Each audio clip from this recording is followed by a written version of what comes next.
Hi, third graders. It's Mrs. Lealuga, and I am here to read the next two chapters of Save Me a Seat. Chapter 34, Joe. It's my own fault. I should have known better than to leave anything on my desk when there is a known kleptomaniac sitting 2 feet away. And remember, a kleptomaniac is somebody who steals things. And when we heard from Joe last, he had put some item in his special little dish on his desk. And then when he walked back to his desk, it was gone. So much for impressing Mrs. Beam with my great idea. All I have left is an empty dish, which is exactly what I feel like at the moment. Robbie has left his package sitting unopened on his desk while he takes his card up and puts it in the basket. Lucky for him, Dylan is too busy unpacking his own box to notice. Mrs. Beam starts talking to Robbie about the Indian cookies his mom made for her.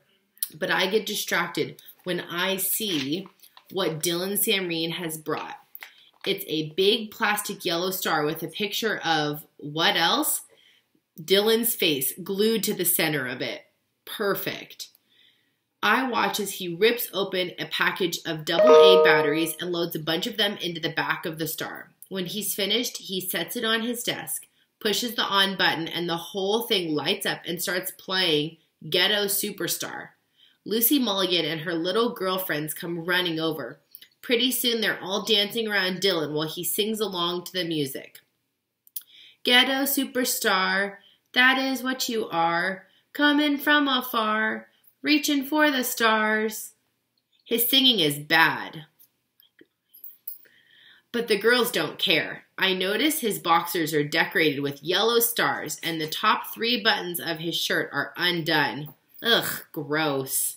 I'm not sure, but I think he might have glitter on him. Take your seat, please, boys and girls, and we'll get started, Mrs. Beam tells us. I am in big, big trouble. Oh, man, poor Joe. He was all ready for his personal collection day, and now something's gone wrong, so I think we'll have to just continue reading to see what happens. Chapter 35, Ravi. Ravi, Mrs. Beam says, as I drop my card into the basket. My heart is pounding. Have I done something wrong? Amma has offered to write my explanation on the card in her neat handwriting, but I insisted on doing it myself. Can Mrs. Beam not read what I've written? After talking with Prapia last night, I had been so sure that this assignment would be a proud moment, not just for me, but for my whole family. Now all the other failures come flooding back like a giant wave. My accent, my math, my English, my manners.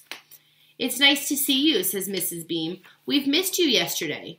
You did? I ask. Don't sound so surprised, she laughs. I wanted to tell you how much I enjoyed the cookies your mother made. There's a spice in them that I'm not familiar with. Do you know what it is?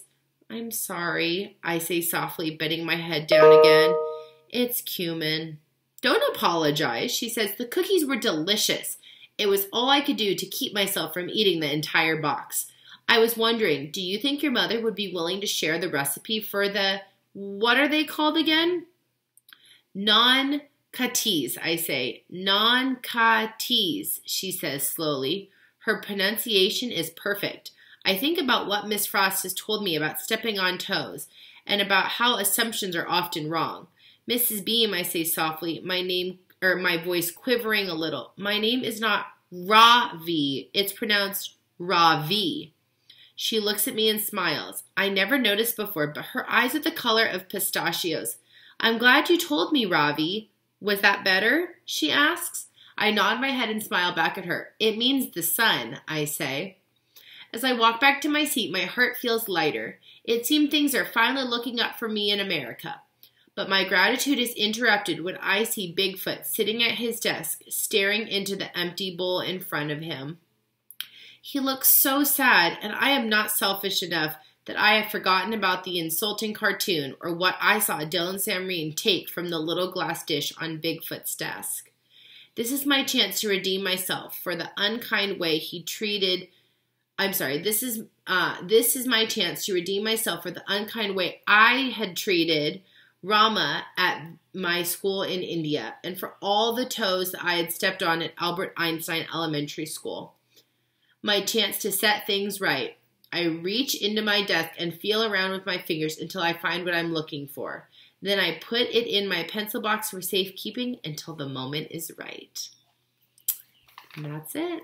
So we'll have to continue next time and see what the special thing is that Ravi has got down to his desk and how this personal reflection project works out for Joe and Ravi. So I hope you guys are enjoying reading the end of our book. We're getting very close to the end here, and I can't wait to read with you tomorrow. Bye, Grizzlies.